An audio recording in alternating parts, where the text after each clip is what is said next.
Karibisheni kwa ibada hii maalum, ibada ambayo imeandaliwa kwa heshima ya Askofu Mkuu wa Kanisa la Mungu Afrika ya Mashariki, His Grace Right Reverend Dr. Byrum Makhoha.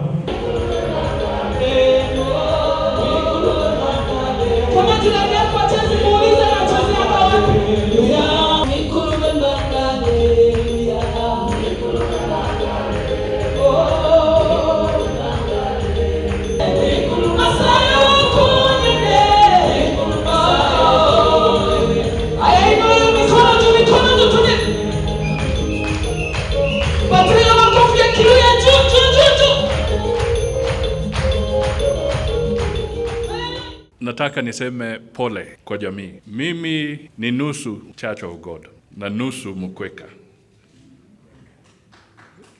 na ni vizuri nijieleze kidogo. Mamangu ambaye ana miaka 92, nimeona mama pale, mlisema na miaka ngapi? 91. Tarehe 30th of August mwaka huu mama alinizaa alifika 92.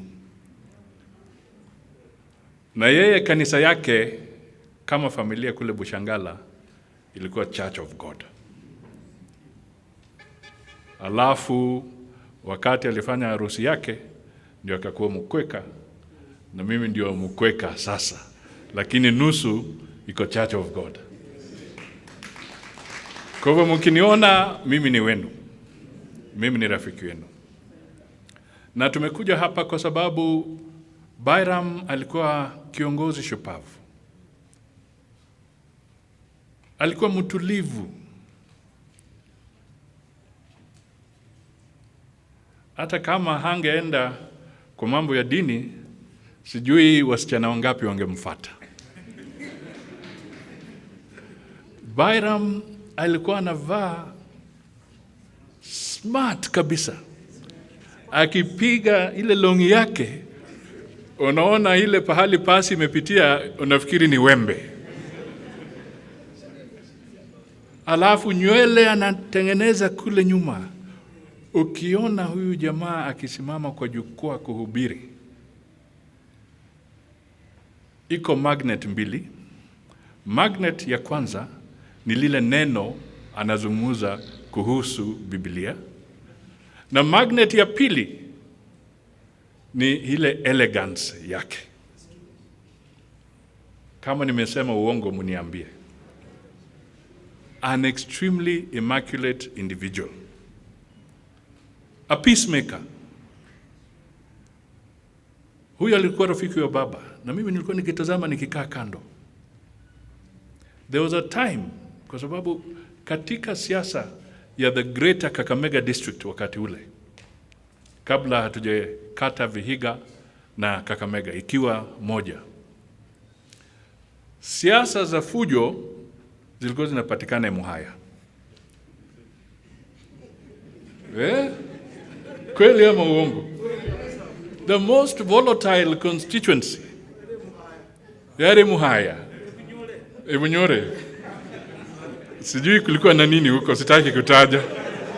Lakini kama ulikuwa nataka kujua siasa ambayo inaweza kuwa mbaya ukienda na uzungumuze bila kujua umekaa wapi, ni kama siku zile tukienda kuona mpira, unasahau umekaa upande gani. Umekaa upande wa Russia na wewe unashangilia AFC Leopards. Ndio unakuja kugundua you must always ask yourself, where are you speaking from? Ama wewe ni mfuasi wa Gor Mahia na umeenda kushangilia na umekaa kwa jukwaa ya AFC. Wewe ile chupa itakugonga ndio utajua. Sasa Muhaya ni hotbed ya siasa. Na mimi nakumbuka kuna moment moja kulikuwa na ukali. Kulikuwa na huyo Wilson Mukuna, kulikuwa na Kasakala, na kulikuwa na Sami Muhanji, the trade unionist. Where? The father of trade unionism. Hawa wote ambao wanasema ni trade unionist kama kina Munga hao. The father of trade unionism in Western Kenya was actually Sami Muhanji. Yeye ndio akaleta wakina JJ Mugala, hata Mukuna, hata akaingiza hawa wakina Tuoli wote. The father of trade unionism was Sami Muhanji. Na hawa walikuwa na siasa kule Bunyore. Siku moja mambo ilikuwa imewaka. There was Kasakala this side, there was Sami Muhanji this side. That time Mukuna was still government printer, hakuwa ameingia siasa. Nakwambia, this bishop, Archbishop, in a very emotional moment, katika boma ya Moses Mudavadi kule Mululu, alishikanisha Sami Muhanji na Eric Kasakala na akaomba na wakapoesha siasa ya Bunyore.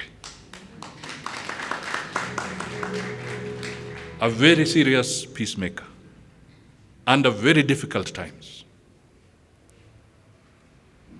Na nimetaja Mama Hana kwa sababu Mama Hana 92 ndio alikuwa akipigia Byrum Makhoha ugali wa wimbi wakati ule, when it was time to reconcile the people of Emuhaya. So I speak to somebody who was a peacemaker, and I observed we must give him the best send-off, we must give him the respect he deserves, and we must respect the church that he built brick by brick, blood by blood, sweat by sweat, so that the Church of God can continue to grow and become even bigger than it is today.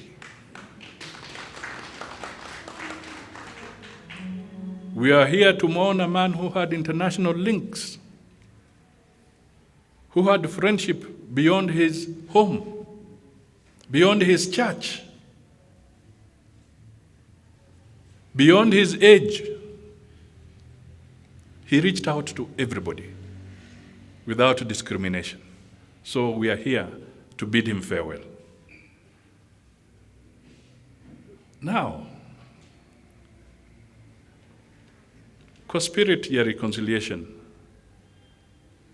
when I say he was a peacemaker, hata mimi, people should never forget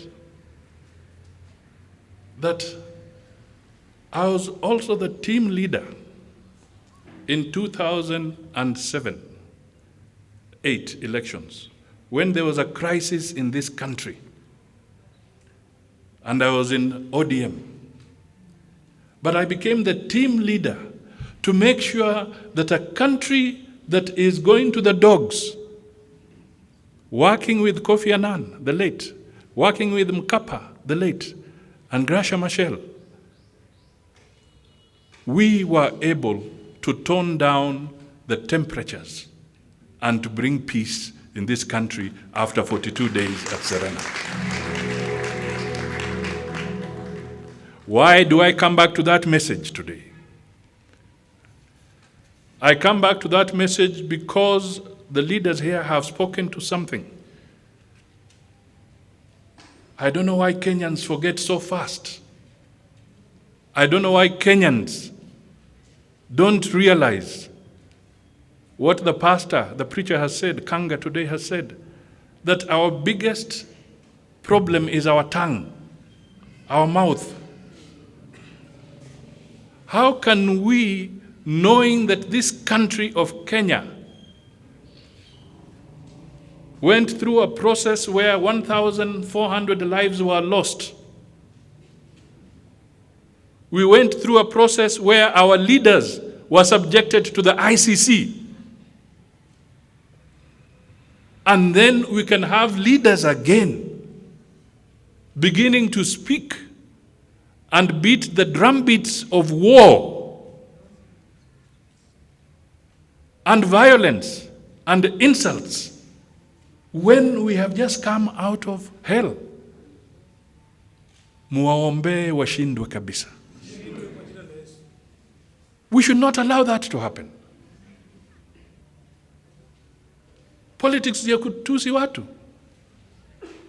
And worst, politics where a young man does not respect even the age of the people you want to refer to. Hata ukisimama hapa sasa and you want to abuse a lady of that age there, what is wrong with your mind?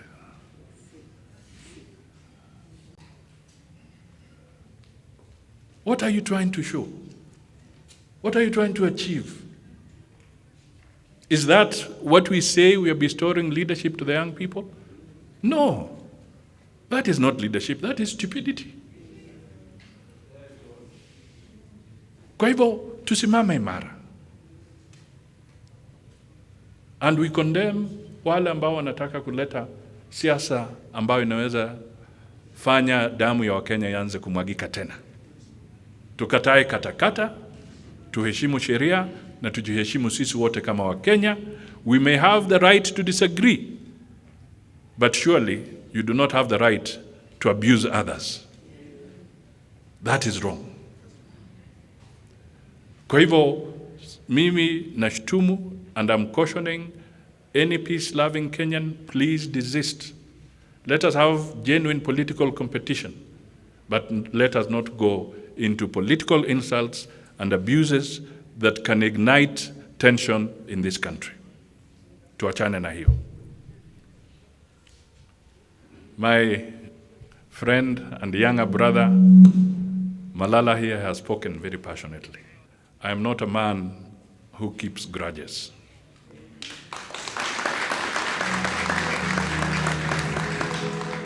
My brother, it is politics. Now, he's actually my son. This is politics.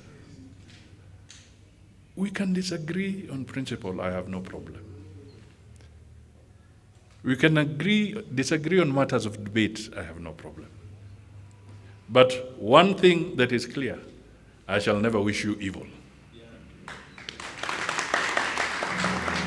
So, take it from me, I don't nurse grudges, I soldier on. Because then my heart and my soul is free. And it is well. So all I can tell you, feel free. I am there.